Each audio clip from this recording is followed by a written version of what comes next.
We did not set the box office on fire. It was a hard argument to make. Come see this prison movie. It's got some really good actors in it. It takes me 2.5 hours to try and get your tears. Here's something that still blows my mind. The Shawshank Redemption opened in theaters in September 1994 and it bombed. Completely. Embarrassingly. It barely made back half its budget. Critics shrugged. Audiences stayed home. And then, somehow, it became the most beloved film in the history of cinema. How does that happen? Stick with me, because the story behind this movie is just as extraordinary as the movie itself. Number 1. It was a genuine disaster at the box office. Let's start with a number. $16 million. That's how much The Shawshank Redemption grossed during its entire theatrical run in the United States. Its production budget was $25 million. By Hollywood's definition, that's a flop. A straight-up, no-argument, don't greenlight the sequel flop. When it opened on September 23, 1994, it debuted in just 33 theaters. Not 3,300, 33. Castle Rock Entertainment and Columbia Pictures had modest hopes for the film, but even those modest hopes were dashed quickly.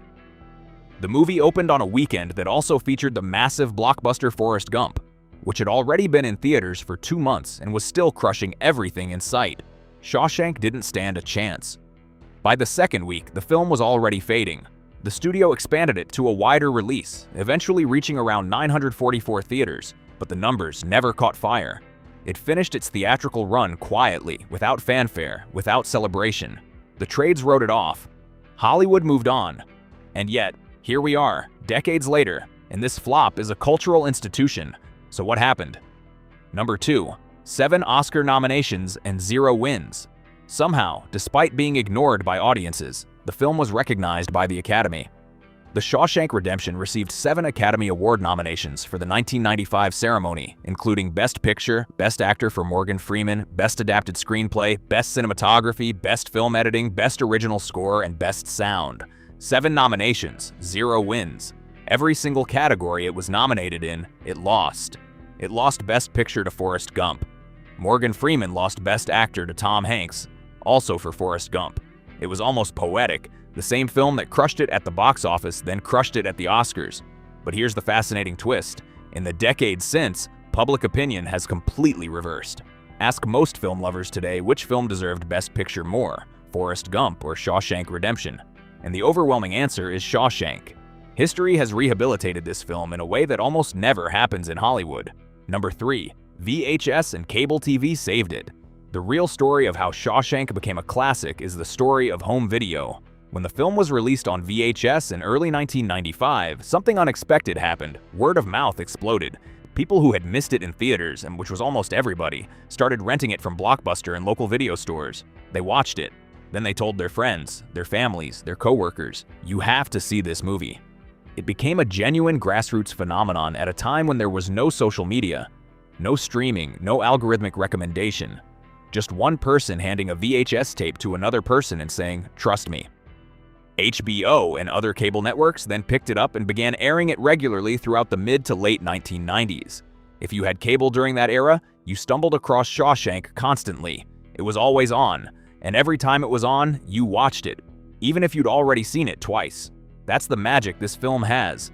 By the time the internet arrived and people could finally rate and review films online, Shawshank was already a legend. It climbed to the top of the IMDb charts not because of a marketing campaign, but because millions of regular people independently decided it was their favorite film.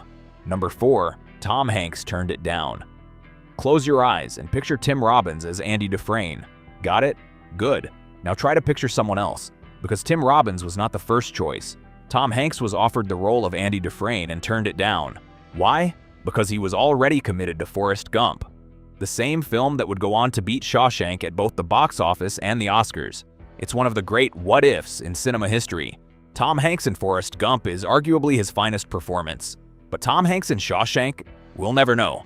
Tom Cruise was also reportedly considered for the role, and Kevin Costner, who was a major box office draw at the time, was in the mix. Director Frank Darabont eventually settled on Tim Robbins. And while Robbins was a well-regarded actor, he wasn't a marquee star. Some people within the studio were nervous about that choice. They shouldn't have been. Robbins brought something to Andy Dufresne that no amount of star power could have manufactured. a quiet, dignified stillness, a sense that this man had built an entire private world inside his own mind, and that no prison walls could touch it. Number 5. Morgan Freeman. Wasn't the first choice either. Here's one that really stretches the imagination. Morgan Freeman was not the obvious choice to play Ellis Boyd Red Redding. In Stephen King's original novella, Red is explicitly described as a white, red-haired Irishman, which is actually the origin of the nickname. The character himself even jokes about it in the story, when Frank Darabont decided to cast the role without regard to that description. He was making a significant departure from the source material. Among the actors considered were Clint Eastwood and Harrison Ford, two of the biggest stars of their generation. Both were passed over. Robert Duvall was also in serious consideration. Any of those men might have made a fine version of Red, but the character as we know him, that deep, rumbling voice, that world-weary wisdom, that quality of a man who has seen everything and judged nothing, that is Morgan Freeman. It is impossible to imagine anyone else delivering the line, I hope. The film's entire emotional payoff rests on that moment, and it works because of the specific gravity Morgan Freeman brought to it over the preceding 2 hours. Freeman himself has said that Red is among the roles he's most proud of. You can feel that pride in every frame. Number 6. The chemistry was unplanned and unrehearsed. One of the most discussed elements of the Shawshank Redemption is the chemistry between Tim Robbins and Morgan Freeman. The friendship between Andy and Red feels completely organic and real, like two men who have genuinely known each other for decades. What makes this remarkable is that the two actors had very little time together before filming began. There was no extended rehearsal period, no bonding retreat, no long dinners to build rapport. They simply showed up on set, trusted each other's instincts, and found the relationship in real time. Director Frank Darabont has spoken about how he watched the two actors in their early scenes together and felt immediate relief. "I knew the film was going to work," he said, "because those two men found something between them that I couldn't have scripted. The chess scene, the rooftop beer scene, the library conversations, none of those feel like acting. They feel like memory, like two old friends looking back on a life they shared. That kind of chemistry cannot be manufactured. It either exists or it doesn't." In the case of Robbins and Freeman, it clearly did. Number 7. They filmed at an actual functioning prison. The fictional Shawshank State Penitentiary is real. Well, the building is real. It's the Ohio State Reformatory, located in Mansfield, Ohio. And when the film crew arrived to begin production in the summer of 1993, the building had only recently stopped being an active prison. The Ohio State Reformatory opened in 1896 and operated until 1990, when it was shut down following a federal lawsuit over inhumane conditions. By the time Darabont brought his cast and crew there, the facility had been closed for just 3 years. The cells still smelled like institutional life. The walls held decades of despair. The production chose the location specifically because it was the real thing. No Hollywood set could replicate the weight of those corridors, the echo of those cell blocks, the particular quality of light coming through those narrow windows. Darabont wanted his actors to feel something genuine, and the building delivered. Today, the Ohio State Reformatory is one of the most visited film tourism sites in the United States. Fans of the film make pilgrimages from all over the country to walk the same hallways that Andy Dufresne walked. The building has been preserved largely because of the film's enduring popularity. Number 8. The cast and crew were genuinely unsettled. Here's something that doesn't get discussed enough. Filming at the Ohio State Reformatory was not a comfortable experience for anyone involved. The building had no air conditioning, and the summer of 1993 in Ohio was brutal. Temperatures inside the cell blocks regularly reached over 100 degrees Fahrenheit. Crew members were working in sweltering conditions while hauling heavy equipment through narrow corridors that hadn't been properly maintained in years. But it was more than the heat. The building had a genuine psychological weight to it. Prison guards who had worked there during its operation had reported strange phenomena for decades. Whether you believe in that sort of thing or not, the cast and crew consistently described an unease on set that went beyond normal film production stress. Several people reported feeling watched. Others described a heaviness that lifted the moment they stepped outside. Tim Robbins has spoken in interviews about how the building affected his performance. "You don't have to act the feeling of confinement in a place like that," he said. "The place acts on you." You can see it in his eyes in the early scenes of the film, a look of quiet devastation that no amount of technical direction could have produced. Number 9. The warden's office. Had a dark history. The office used for Warden Norton's scenes in the film was the actual warden's office of the Ohio State Reformatory, and the history connected to that room is genuinely grim. In 1950, the wife of Warden Arthur Gladkey was shot in that very office. The shooting was ruled accidental. She had been handling a pistol that discharged, but the circumstances were murky enough to fuel speculation for decades. Gladkey himself died of a heart attack 9 years later, in 1959, while sitting in that same office. The production team was aware of this history when they dressed the set. The Bible on the desk, the portrait of Jesus on the wall, the particular quality of moral self-righteousness that the production designer built into the space. All of it was informed by the knowledge that this room had seen things. When Bob Gunton plays Warden Norton as a man who uses scripture to justify cruelty, there's an extra layer of meaning for those who know what happened in that room. Number 10. King sold the rights for $1. Stephen King has a practice he calls dollar babies. It's an informal program where he allows student filmmakers and independent directors to option his short stories and novellas for just $1, with the understanding that the resulting films won't be commercially distributed. When Frank Darabont wanted to adapt Rita Hayworth and Shawshank Redemption, the novella from King's 1982 collection Different Seasons, he wrote King a letter explaining his vision. He was an unknown director at the time, and he fully expected to be turned down or asked for a substantial rights fee. Instead, King sent him a dollar bill and a note. He had been so moved by Darabont's letter, by the passion and specificity of the young director's vision, that he wanted to give him the chance to make it. Darabont kept that dollar bill. After the film became a success, King actually sent him an additional note. "When you're rich and famous, remember you owe me $1. It became one of the most famous stories in Hollywood lore about generosity between artists. Number 11. King's complicated feelings about the adaptation. Stephen King has had a complicated relationship with Hollywood adaptations of his work. For every Carrie or The Shining, there have been films that failed to capture what made the source material special. King has been vocal over the years about adaptations he felt missed the point. The Shawshank Redemption is different. King has consistently praised the film as one of the best adaptations of his work ever made. He's said in interviews that Darabont understood the emotional core of the story in a way that surprised even him, that the film captured something about hope and resilience and the dignity of the human spirit that went beyond what was on the page. What makes this notable is that King is not easily pleased when it comes to his work. He famously disliked Stanley Kubrick's version of The Shining, despite it being considered a masterpiece by most critics. So when King praises an adaptation this effusively, it carries real weight. He saw something of himself in what Darabont had made. Number 12. The novella was not King's most famous work. Most people don't realize that when Frank Darabont chose to adapt this particular Stephen King story, he was choosing one of King's quieter, less celebrated pieces. Rita Hayworth and Shawshank Redemption was published as part of Different Seasons, a collection of 4 novellas that represented a very different side of King than readers were used to. The collection was notable because it contained almost no horror. It was King exploring other genres, a coming-of-age story, a thriller, a historical piece, and the prison drama that would become Shawshank. The book sold well, but it wasn't the cultural phenomenon that The Shining or It had been. Different Seasons would eventually produce 3 major films: Stand By Me, from the novella The Body, Apt Pupil, and The Shawshank Redemption. All 3 are considered among the best King adaptations ever made, which suggests that King's non-horror work may actually be more cinematically adaptable than his genre fiction. The emotional stories translate in ways that pure horror sometimes doesn't. Number 13. The maggots were real. There's a scene early in the film where the character Brooks feeds a maggot to a baby crow he's been nursing back to health inside the prison.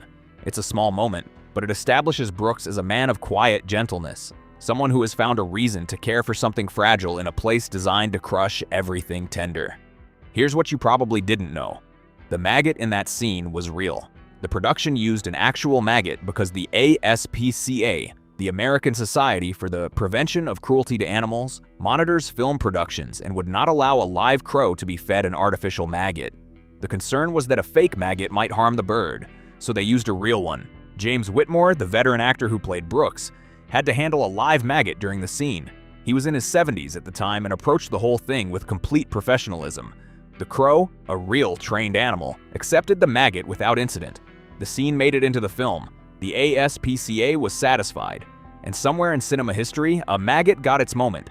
Number 14, Morgan Freeman's son appears in the film. The young version of Red, seen briefly in a photograph during the film, is not a young Morgan Freeman. It's Alfonso Freeman, Morgan Freeman's real son. Frank Darabont wanted the photograph to feel genuinely authentic. Using a stock photo or a random child actor would have created a subtle disconnect. The viewer's eye is remarkably good at detecting when something doesn't quite fit. By using Freeman's actual son, Darabont achieved a physical continuity that works on an almost subconscious level. There's something in the eyes, in the bone structure, that makes the photograph feel true. Alfonso Freeman also appears in the film in a small speaking role. He's one of the prisoners who shouts at Andy when he first arrives at Shawshank. He's on screen for only a few seconds, but for eagle-eyed viewers watching with the knowledge that Morgan Freeman is his father, the moment has a particular resonance. 2 generations of a family sharing space in one of the great films ever made. Number 15. The rockhammer scene caused a genuine debate. One of the central plot questions of The Shawshank Redemption is whether the rockhammer Andy uses could realistically tunnel through prison walls over the course of 2 decades. The film addresses this directly. Red famously says it would take a man 600 years. And the joke lands because the audience assumes he's right. After the film became famous, prison engineers and geologists actually weighed in on the question. The Ohio State Reformatory was built with relatively soft limestone and sandstone in many of its interior walls. The kind of stone that, given enough time and the right tool, could indeed be worked through. The 600-year estimate was based on much harder materials. The real answer, according to people who actually know about these things, it's plausible. Not easy, not fast, but over 19 years of patient, methodical work with a small rock hammer and the discipline of a man who has nothing but time, it's within the realm of the possible. That's one of the reasons the film's ending feels earned rather than ridiculous. The escape isn't a fantasy, it's a very slow, very determined act of will. Number 16, the IMDb #1 film for decades. The Internet Movie Database has been tracking user ratings since the mid-1990s, and for most of its history, one film has sat at the very top, The Shawshank Redemption. For many years running, it held the #1 spot on the IMDb Top 250, a list compiled from millions of user votes. This is extraordinary for several reasons.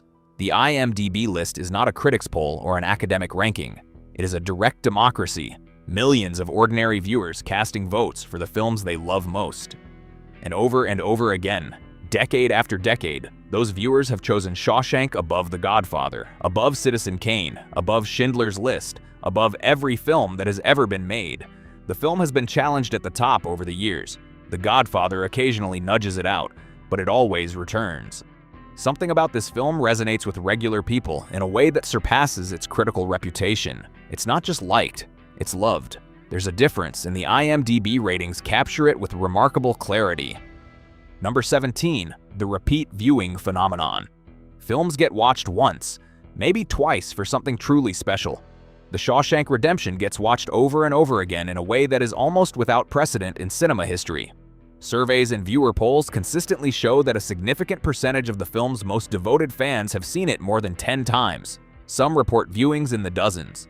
There are people who have watched The Shawshank Redemption more than 50 times. Not just seen it, actively sought it out, sat down, and watched it from beginning to end. The explanation for this phenomenon is rooted in the film's structure. Each viewing reveals new layers, details noticed for the first time on a 7th viewing that change the meaning of earlier scenes, small moments of foreshadowing that only register once you know the ending. The relationship between Andy and Red deepens with familiarity rather than diminishing. Most films lose something when you already know what's going to happen. Shawshank gains something. The knowledge that Andy escapes doesn't undermine the tension. It transforms it into something closer to meditation. You're not watching to find out what happens. You're watching to feel it again. Number 18. The film has never gone out of print.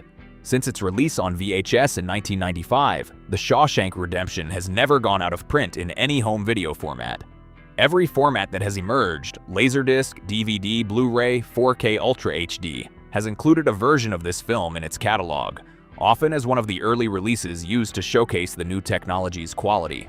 This matters because studios routinely allow catalog titles to go out of print when demand fades. They don't keep pressing copies of films that people have stopped buying. The fact that Shawshank has remained continuously available for 3 decades speaks to a demand that has never flagged. The most recent 4K restoration, released with HDR color grading, was supervised using the original camera negative. Cinematographer Roger Deakins, who shot the film and went on to win Academy Awards for Blade Runner 2049 and 1917, was involved in the restoration process to ensure the image matched his original vision. The result is a film that looks, in many ways, better than it did in 1994. That's a remarkable thing to say about a 30-year-old movie. Number 19, the poster hides a major clue. There are 3 posters on Andy Dufresne's cell wall over the course of the film: Rita Hayworth, Marilyn Monroe, and Raquel Welch. Most viewers notice the posters as period-appropriate decorations, a visual shorthand for the years passing inside the prison. But the posters do something else entirely. Each one is positioned to conceal the tunnel Andy is digging. This means that every time the camera shows Andy's cell with a poster on the wall, it is also showing you the escape route. And you don't see it. The clue is hidden in plain sight, and the film trusts you not to catch it the first time. Frank Darabont has talked about this as a deliberate choice. He wanted the audience to feel on a second viewing that they should have known, that the escape wasn't a twist so much as a revelation, something the film had been showing them all along. The posters aren't decoration. They're the story. Number 20. The music has a hidden purpose. The score for The Shawshank Redemption was composed by Thomas Newman, who would go on to score American Beauty, Road to Perdition, and numerous other acclaimed films. Newman's score for Shawshank is built primarily around simple, repetitive piano figures, patterns that cycle and return and cycle again. This is not accidental.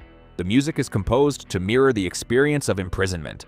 The repetitive motifs suggest the relentless sameness of prison time, the way days blur into weeks, blur into years. When the music changes, when it opens up, when new instruments enter, when the harmonic language shifts, it signals a moment of internal freedom for Andy.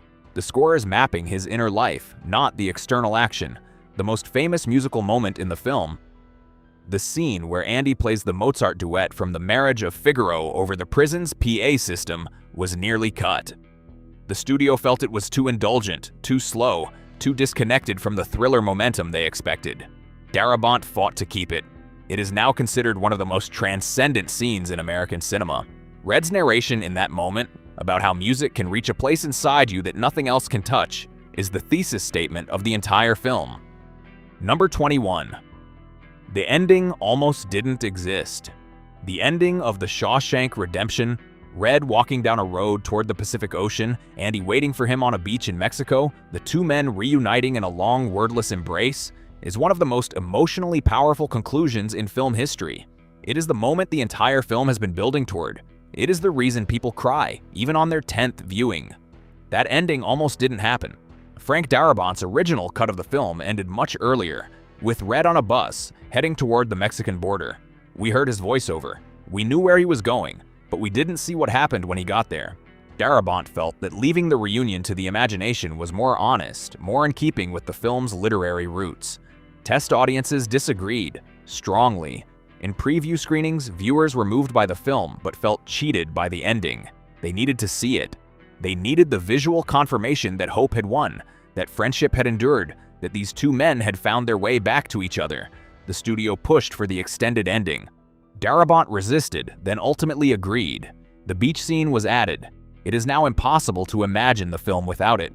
That final image, 2 old friends, freed from everything that tried to break them, standing at the edge of a shining sea, is what people carry with them for the rest of their lives after watching this film. It was almost cut. Instead, it became immortal. So here's where we end up. A film that nobody saw in theaters, that lost every Oscar it was nominated for, that was written off by an industry that measures success in opening weekend dollars, a film that survived because people kept handing it to each other on VHS tapes, on cable channels, on recommendation after recommendation, because they needed someone else to experience what they had experienced. There's something almost Shawshank-like about that story, a thing of genuine worth, ignored and overlooked and dismissed by the systems that are supposed to recognize value. And then, slowly, stubbornly, on its own terms, finding its audience anyway. The film is about hope, about the belief that something good is waiting on the other side of whatever you're enduring, about the dignity of a man who refuses to let circumstances define him. Those ideas don't age. They don't lose their power. If anything, they accumulate it, growing heavier and more precious with each year that passes. That's why you've watched it a dozen times. That's why you'll watch it again. And now, knowing everything you know about how it was made, what it almost wasn't, and how it found its way to you against every odd, maybe it means something a little different than it did before. Maybe that's enough. Get busy living.